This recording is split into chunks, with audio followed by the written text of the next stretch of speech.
নিজের লেখা 5টি কবিতা পাঠ করছি। প্রথম কবিতার শিরোনাম হিসেবের খাতা। সবকিছুর জন্য হিসেবের খাতা খুলতে হয় না, যোগ বিয়োগ করতে হয় না। হিসেবের খাতা খুললেই স্নেহ কর্পূর হয়ে উড়ে যায়, যোগ বিয়োগ করলেই ভালোবাসা বাষ্প হয়ে উড়ে যায়। গুণ ভাগ যদি করো আত্মীয়তা অদৃশ্য হয়ে যায়। সুদ আসলে হিসেব করলেই বন্ধুত্ব জলে দ্রবীভূত হয়ে যায়। অথচ এখন হিসেবের জন্য কি দ্রুত স্মার্টফোনের ক্যালকুলেটর ব্যবহার করছি। হিসেব ছাড়াই জীবনের চাকা জলে স্থলেও কাদায় ঘোরাতে হয়। সব অঙ্কের উত্তর মেলানো যায় না। দ্বিতীয় কবিতার শিরোনাম ঠোকর। একটা সাপ মানুষকে একটার পর একটা ঠোকর দেয়, একসাথে 10টি ঠোকর দিতে পারে না। কিন্তু একটা মানুষকে 10 থেকে 100টা ঠোকর একসাথে দিতে পারে।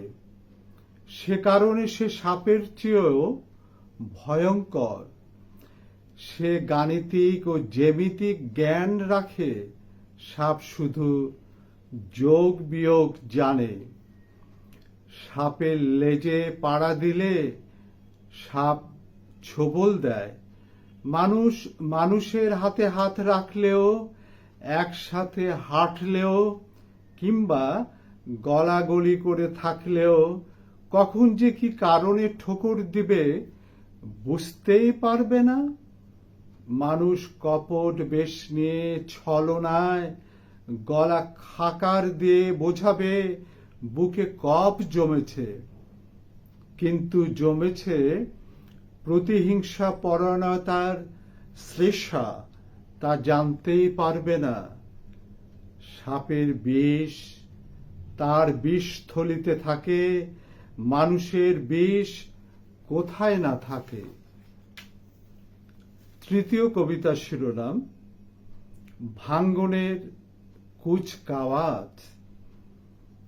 নদীর ভাঙ্গন একা নয়, নদী নিজে ভাঙ্গে, তার সাথে কত কিছু ভেঙ্গে পড়ে। নদী নিঃশব্দে ভাঙ্গনের প্রস্তুতি গ্রহণ করে। ভাঙ্গনের নীরবতা বহুকাল, থাকে অবদমনের কাল। এরপর ভাঙ্গনের থাকে না রাত বা সকাল। যে কোনো ভাঙ্গন একা নয়, ভেতরে ভেতরে বাইরে বাইরে কত কিছু মিলে ভাঙ্গনের কারুকাজ।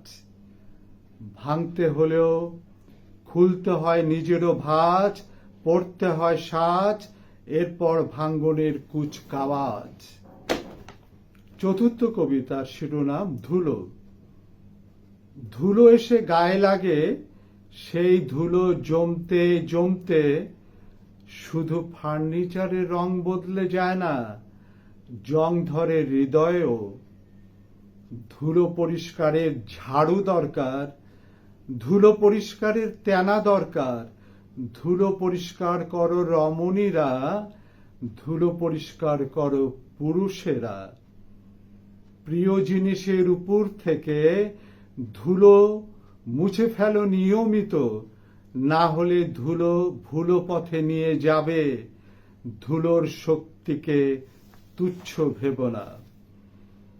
পঞ্চম কবিতা, শেষ কবিতা, শিরোনাম নীরবতা ভাঙতে ভাঙতে। যারা জন্মভূমি ভালোবাসে তারা বনভূমি থেকে বের হয়ে সকাল বেলায় নীরবতা ভাঙ্গে। যারা জন্মভূমি ভালোবাসে তারা পাহাড়ের পাদদেশ থেকে বের হয়ে দুপুর বেলায় নীরবতা ভাঙ্গে। যারা জন্মভূমি ভালোবাসে তারা গুহার ভিতর থেকে বের হয়ে রাতের বেলায় নীরবতা ভাঙ্গে।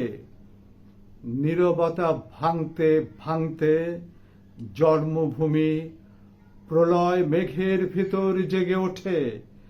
নীরবতা ভাঙতে ভাঙতে জন্মভূমি হাড়িয়া মেঘের ভিতর জেগে ওঠে।